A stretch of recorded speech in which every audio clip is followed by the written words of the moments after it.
pessoa quer saber sobre o BPC Loas, esse benefício assistencial que às vezes desperta tanto interesse e tantas dúvidas, né? Eu já até fiz um workshop sobre isso junto com a doutora Rosana e foi incrível. Então vamos lá. Existe uma alta, a pergunta é essa, tá? Existe uma alta demanda de BPC Loas, mas como receber honorários deste cliente? Os honorários valem a pena? E a precificação sempre é uma grande dúvida para as pessoas. As pessoas sempre ficam com essa dúvida como cobrar um BPC Loas de um benefício que ele já tem um cunho assistencial de uma família que já está numa situação de miserabilidade, porque esse benefício é para essa família que está numa situação de risco social, de miserabilidade. E o que significa essa miserabilidade? Significa que a renda dela tem que estar num limite aí, não pode passar de 1/4 do salário mínimo. Então imagina um grupo familiar, você pega o salário mínimo e divide pelo número de pessoas que residem naquela casa. Tem todo um requisito, determinadas pessoas podem até residir nessa casa, mas não são considerados desse núcleo familiar, mas é dessa forma que vê. E aí como que cobra? Como que a gente vai precificar uma situação dessa se a pessoa já tem um risco social muito grande, que ela não tem nenhum meio de sobrevivência? Às vezes ganha aí uma ajuda do governo, algum tipo de auxílio, ela tem cadastro no CRAS, né? Ela tem CAD único, registro no CAD único, e aí como cobrar? E aí eu já ensinei aqui, eu volto a ensinar. E eu falo o seguinte, eu vou ensinar uma coisa, se é que é possível, né, falar isso. E se vocês me permitem, a gente precisa saber quem nós somos, né? E a gente precisa se comportar como profissionais. Ainda que eu falo que a nossa advocacia ela é humanizada, a gente tem que ter um olhar humano para o nosso cliente, ver a situação dele, a gente precisa valorizar o nosso trabalho. E eu falo o seguinte, quando é trabalho, eu falo que é trabalho mesmo. Não é às vezes só juntar documento, ir lá e dar entrada. Isso o próprio segurado ligando para 135 ele faz. Mas ele não tem a técnica. E ter a técnica, eu falo, é saber apertar o parafuso. Isso que vai nos distinguir como profissionais. E aí, quando você faz isso, você garante um benefício, você garante um salário mínimo para aquela família.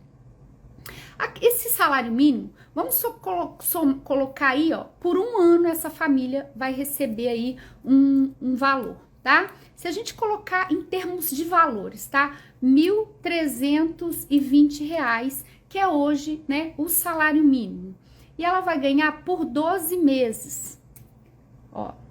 Então, vezes 12, dá um total aí, se a minha calculadora não me falha aqui, mais de R$1.500, né? Ó. E aí eu pergunto para você, se você tiver com uma calculadora aí, me auxilia aí, porque a minha falhou aqui, tá? Então dá R$15.840. É esse valor que essa família vai receber, essa pessoa vai receber naquele ano. E se ela fizer tudo que deve ser feito de atualizar esse benefício, de atualizar o cadastro único, a cada 2 anos ela informar, porque a situação dela de miserabilidade pode mudar, né? Ela pode vir a melhorar, né, de vida e tudo. Aí eu pergunto, como você não vai cobrar? Ou como não deixar de cobrar? Que as pessoas elas ficam com pena de cobrar. E eu falo que não tem que ter esse sentimento, porque você garantiu um valor na vida daquela família. Você trabalhou. E se você trabalhou, é muito justo que você cobre pelo seu trabalho. E aí, existe a seguinte prática, e você pode colocar ou não aí na sua advocacia, mas muitos advogados estão fazendo dessa forma, tá? Eles cobram 30% de uma anuidade. O que significa isso? O cliente vai receber o primeiro benefício e vai te entregar? Eu não tô falando isso. Eu tô falando que ele vai pegar 30% de 1.320, ó, 1.320 vezes 30%, dá R$396. Ele vai te pagar todo mês R$396 por um ano. Por um ano, você vai receber aí vezes 12, 396 vezes 12. Ó, 396 vezes 12. Às vezes a minha calculadora falha. Dá 4.752. É muito razoável você receber esse valor. Está, inclusive, muito bem pautado, inclusive na tabela da OAB, tá? E aí você tem os seus honorários aí todo mês. Eu falo que é um fluxo de caixa para o seu escritório. E o cliente, ele paga. Então, não se preocupe com essa história que o benefício é um benefício assistencial, que a pessoa não vai ter condição de te pagar, ou que a pessoa, ela não vai querer te pagar. Ela vai querer te pagar, porque ela vai ficar muito satisfeita com o seu trabalho e ela vai querer te honrar. Isso é muito típico desse tipo de segurado. Eu não sei quem tá aqui comigo, ó, a Caroline, a Sandra, o Clodoaldo, eu não sei se vocês que estão aqui comigo, se já atenderam esse tipo de cliente, que tem esse tipo de benefício, eles são muito fiéis. Eu tenho, inclusive, uma colega aqui do congresso, ela mostrou umas fotos, eles te presenteiam, eles ficam muito gratos. E por conta disso, eu sempre falo, vale muito a pena você trabalhar com esse público, com esse tipo de cliente. E o BPC Loas, eu falo para você, ele traz muito benefício para a família. E, gente, uma coisa eu preciso falar com vocês. Esse benefício é um benefício, ele é assistencial. Então, antes de você pedir esse benefício, estude o caso do seu cliente. Eu já tive clientes que tinham direito até à aposentadoria por idade. A gente sabe que o benefício de BPC Loas, ele protege a idade, né, o idoso aos 65 anos, tá? E a questão da deficiência aí de mais de 2 anos, engloba cegueira monocular, autismo, vários tipos de situações, tá? E a questão da miserabilidade, que também são requisitos. E aí eu falo para você, às vezes a gente vai no afã de pedir esse benefício, esse cliente tem direito a aposentar. Então, antes de pensar em BPC, veja a condição desse cliente de aposentadoria. Ele às vezes tem histórico contributivo que sequer você viu. E às vezes ele está numa situação de incapacidade laboral. Vale a pena pensar num benefício por incapacidade, porque o nosso sistema, ele é contributivo. Então, quem vai garantir esse BPC são as pessoas que contribuem. E essa pessoa tem um histórico contributivo. Então, às vezes, vale a pena. Pelo seguinte motivo eu falo isso para você. Desculpa. Ele não gera pensão por morte, tá? Ele não gera 13º. Então, às vezes, você consegue um benefício desse, a pessoa acontece de partir, de falecer e a família fica desprotegida. Ou então a pessoa, um 13º é o 13º salário, é mais um valor que entra para essa família. Então se dedica aí, às vezes faça um planejamento, um estudo do caso da pessoa e recupera esse histórico contributivo dela, que com certeza você vai trazer muito valor para a vida dela. E pode cobrar seus honorários, não tem problema. Coloca lá. Eu tenho alunas, não sei se ela tá aqui, ela falava exatamente isso, né? Que ela tinha essa dúvida e às vezes ela não cobrava, deixava para cobrar por atrasado, que também é uma técnica. Mas hoje, para você receber um valor justo, porque se você fizer um processo administrativo muito bem feito, com toda a documentação, você garante esse benefício já na esfera administrativa e de uma forma muito rápida. E aí, como é que ficam os seus atrasados?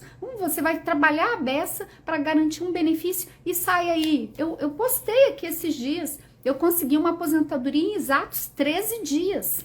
Ainda falei, se eu tivesse cobrado esse cliente no êxito, eu ia receber R$300. Isso é totalmente antiético até comigo, porque a tabela da OAB garante honorários mínimos e lá não tem R$300 não. Inclusive hoje eu fiquei sabendo que a tabela da OAB de São Paulo, gente, tem, sabe o quê? Depois quem é de São Paulo, confere aí, tem valor já previsto para planejamento previdenciário e o valor é R$3.062.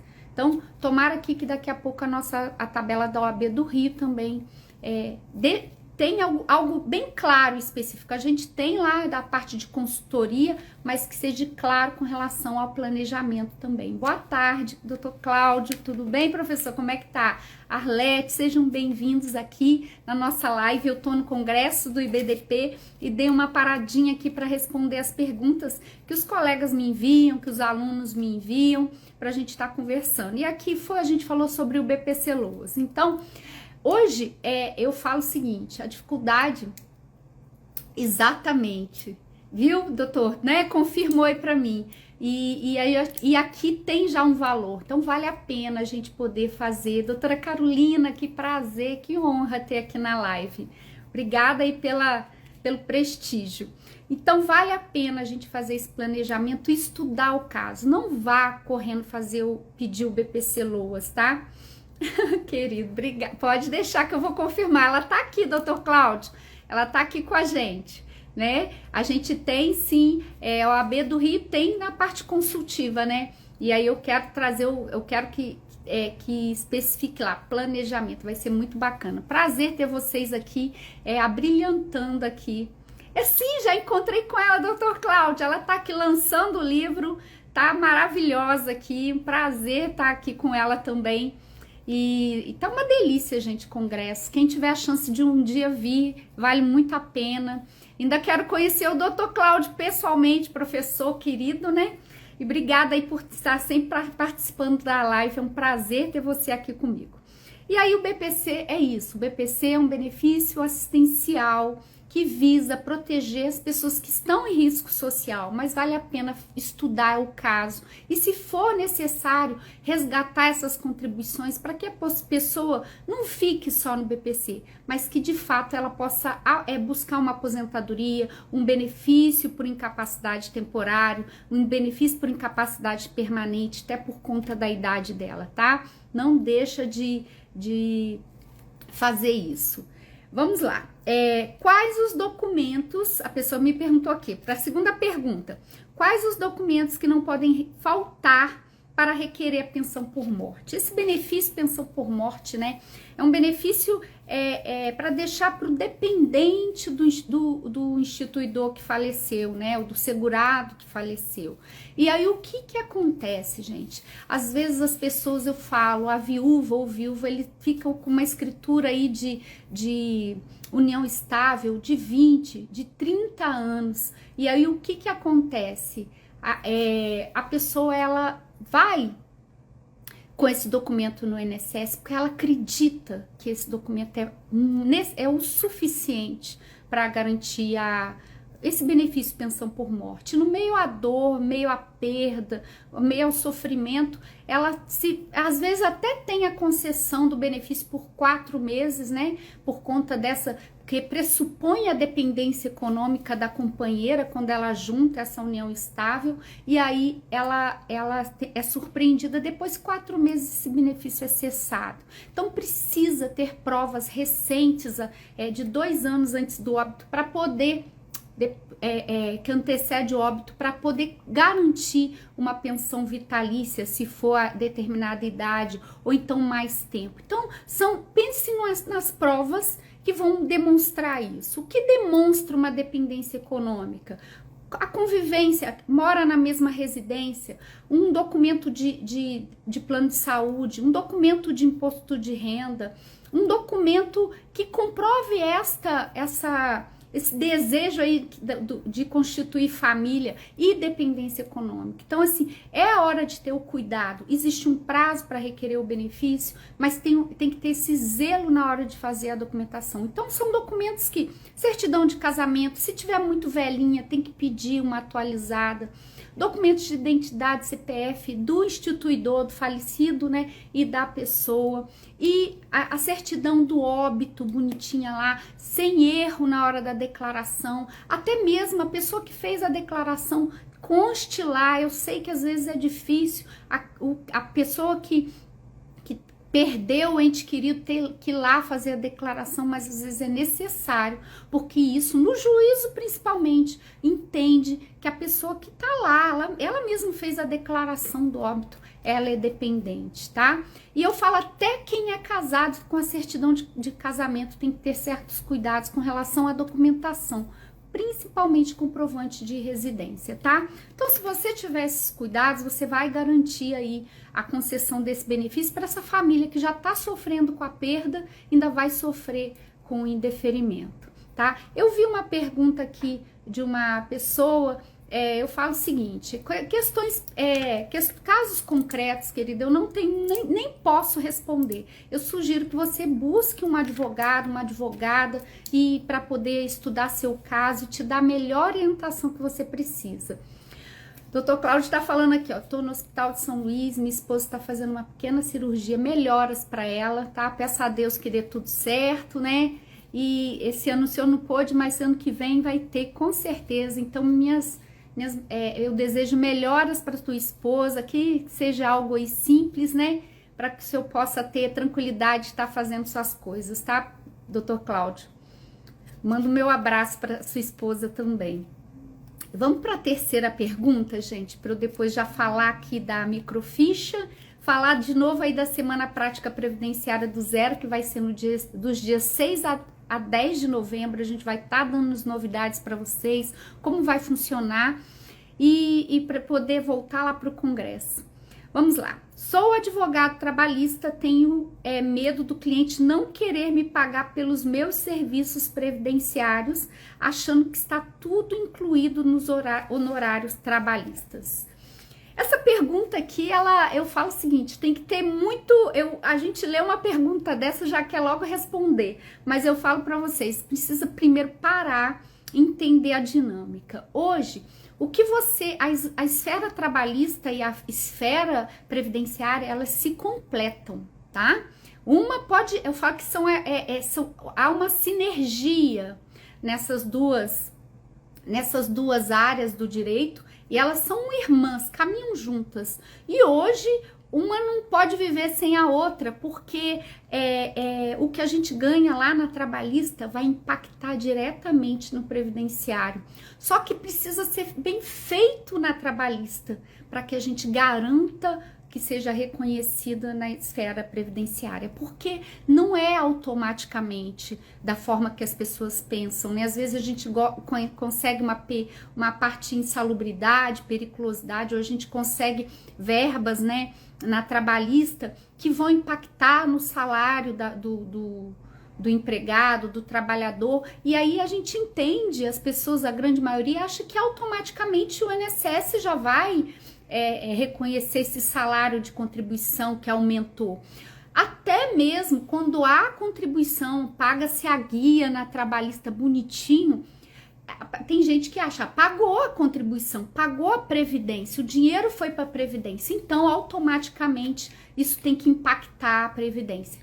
E eu sinto dizer que não funciona assim, tá? E não funciona assim, e é mais um serviço para nós, advogados previdenciaristas, que atuamos nessa área, quem pode também atuar na esfera administrativa. Então, assim, não tem problema você entrar com uma ação trabalhista de reconhecimento de vínculo, de que vai impactar no salário do seu cliente, salário que ele recebe, né? E esse salário, ele serve de base para os descontos previdenciários, porque o nosso sistema é contributivo, né? A previdência ela é um seguro, ela tem a parte assistencial e tem a parte de saúde, mas a parte previdenciária, ela é contributiva, então tem que ter contribuição, inclusive não pode nem ter benefício se não tem uma fonte de custeio, tá? Então, se tem essa situação, pense, tem que ter o cuidado na hora de fazer a trabalhista, de pedir o recolhimento,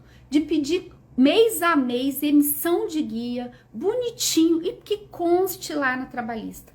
Tem mais uma coisa que precisa ter cuidado. Às vezes a trabalhista ela tem muito como é que fala? as conciliações, os acordos, né? Os acordos. E às vezes o acordo é fechado, é reconhecido, tudo, mas não teve prova material daquilo que está se requerendo, daquilo que está sendo pedido ali. E aí o que acontece? Essa prova, esse processo trabalhista pode ter reconhecido o que for. Se não tem prova, ele não serve para a Previdência, tá? E aí, quando eu falo para a Previdência, é um outro processo. E aqui encaixa muito bem a pergunta da colega. Então, se ela tem um cliente trabalhista, que ela, por exemplo, fez uma ação declaratória lá para emissão de PPP, ou um acerto de PPP, que é o perfil profissiográfico previdenciário, que é um formulário de insalubridade que garante reconhecimento de tempo especial dessa pessoa. Então, se houve essa questão na trabalhista, impactou no salário de contribuição dessa pessoa de alguma forma, ou no tempo, ou o que for, ou vai impactar futuramente numa aposentadoria, o que aconteceu na trabalhista é um trabalho, é um contrato. É um honorário que foi combinado. Quando for feito, essa situação for levada para o previdenciário, através de um planejamento previdenciário que você vai fazer, através de uma revisão, ou até através mesmo de uma concessão mesmo do benefício, porque às vezes a gente acha que tem que fazer a revisão dos salários de contribuição só pensando na aposentadoria. Mas aqui, e se a pessoa ficar doente e precisar de e ficar incapaz e precisar de um benefício por incapacidade temporária? Ela não vai ter os salários dela como base de cálculo daquele benefício? Eu faço essa pergunta para vocês, tá? Você ganhou lá no seu... eu não sei se tem algum advogado aqui trabalhista, alguma colega que trabalha aí na seara trabalhista. Você foi lá e conseguiu um reconhecimento de vínculo ou um aumento no salário da pessoa, tá? E houve incidência previdenciária. E aí a pessoa ficou doente, ficou incapacitada, sofreu um acidente, foi alguma coisa. Ela vai requerer um benefício no INSS, ela vai passar por perícia e esse benefício vai ser concedido com base num cálculo. Hoje, com a reforma, a gente sabe que usa o 100%, né, da contribuição dela, né, todo o PBC dela, desde julho de 94 até um mês antes da concessão, e faz uma média. E o auxílio doença, o auxílio incapacidade, o coeficiente é 91%. Ótimo. Eu tenho que parar aqui e agradecer também a Lívia, muito querida. Lívia, eu tenho gratidão por você. Muito obrigada por você estar participando também na live. Você não sabe o quanto eu amo a sua vida. E você sabe bem por quê, tá? Um beijo no coração, obrigada aí por participar da live também. Então, vamos lá. E aí, vamos lá. A pessoa, ela tem esse cálculo da renda mensal inicial. E aí, o que acontece, gente? Se esse período que ganhou lá na trabalhista não foi levado lá para a Previdência, a gente vai tá sendo concedido um auxílio incapacidade temporário com cálculo a menor, com cálculo de um valor menor. E aí, o que isso é? Um prejuízo para o seu cliente, podendo inclusive ser feita uma revisão. E aí, se eu falo, se você ganhou isso na trabalhista e você também vai precisar arrumar isso aí na federal, na Previdência, no INSS, você tem que fazer outro contrato, são outros honorários, tá? Oi, Gislaine, a gente vai fazer sim, mas a gente vai ter a semana prática previdenciária do zero, dia 6 a 10 de novembro. Participa primeiro para você conhecer a dinâmica e se identificar com a forma que eu ensino. Vão ser aulas práticas mesmo, tá? Uma semana intensa de aulas práticas, onde eu vou ensinar um monte de coisa para vocês. E aí depois deve ser lançado o curso e você entra nessa nova turma. E se você tiver interessado também em mais detalhes, tem um link na bio do meu Instagram para você fazer parte do grupo VIP. Lá a gente manda material, manda dicas, manda um monte de coisa. Inclusive, essa informação que você está pedindo aí, você vai receber ela com antecedência. porque a gente, quem se antecipa aí, participando desse grupo VIP, sempre recebe as informações, a inscrição, uma série de vantagens antes. Então, depois entra lá e nesse grupo aí, que eu tenho certeza que você vai gostar pra caramba, tá? Então, se você é advogada trabalhista e tem medo do cliente não querer pagar pelos serviços previdenciários, basta você fazer o seu contrato de honorários previdenciários, gente. Mesmo que seja para fazer planejamento, eu falo o seguinte, tem que ter contrato de honorários. Obriga você com o cliente com você. Obrigações mútuas de você fazer um bom trabalho, de você ser diligente, de você apresentar da forma correta os cálculos, as planilhas, todo o parecer. Isso tem que estar no contrato, ainda que a sua atuação seja na esfera administrativa para fazer um simples requerimento. Faça o seu contrato, porque aí você está protegido e o seu cliente também. E aí não tem confusão, porque eu falo o seguinte, combinado não sai caro para ninguém. E aí você coloca lá o serviço que você vai fazer, você tem a procuração própria do INSS, está lá no formulário. Existem formulários específicos na IN 128. Não é obrigatório usar a procuração do INSS, mas eu falo que é um documento que é do INSS. Ele faz e ele facilita para você. Então preenche, usa esse formulário, tá? Sendo você advogada, bacharel, você pode fazer. Eu falo o seguinte, faça com a sua procuração, para o seu CPF, sua OAB aparecer bonitinho lá no requerimento, para você não ter problema. E com certeza, aquilo que você ganhou na trabalhista é uma coisa, o que você vai fazer na previdência é outra completamente diferente, mesmo que você esteja usando as provas da trabalhista. E tem que ter prova, viu, gente? Não basta só ganhar lá e achar que é automático, que é tudo justiça, porque não funciona assim, tá bom? Essas foram as 3 perguntas que me enviaram. Eu queria falar um pouquinho da microficha, só para fechar aqui, vai ser pouquinho, rapidinho. Semana passada, terça-feira, me fizeram perguntas sobre microficha.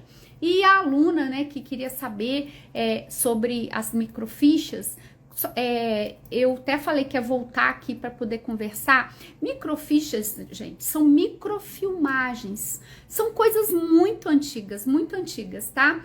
E inclusive no meu curso tem uma parte no CNI só de microfichas.